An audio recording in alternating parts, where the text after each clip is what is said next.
साहेबानी हम तो खेलल खाइल सोया संगे आज तक ले मजा नहीं आइल। सुनी डॉक्टर साहेबानी हम तो खेलल खाइल सोया संगे आज तक ले मजा नहीं आइल।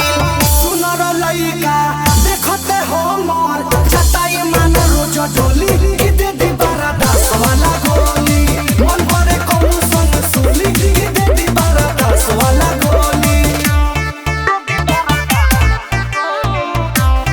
म्यूजिक बाय उज्जवल कुमार।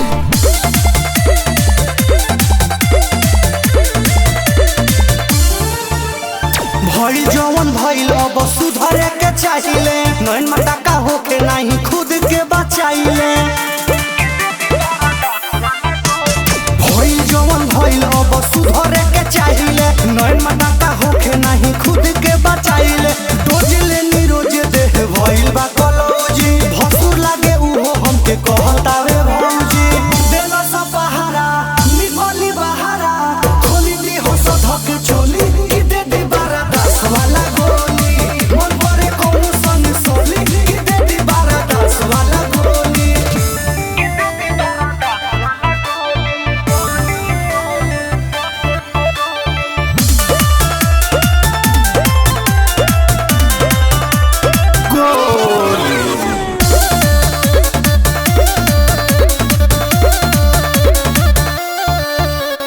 कबले खुद के रोक टेंशन भइल बा कपार पर दिन भर लइका बैठ रहता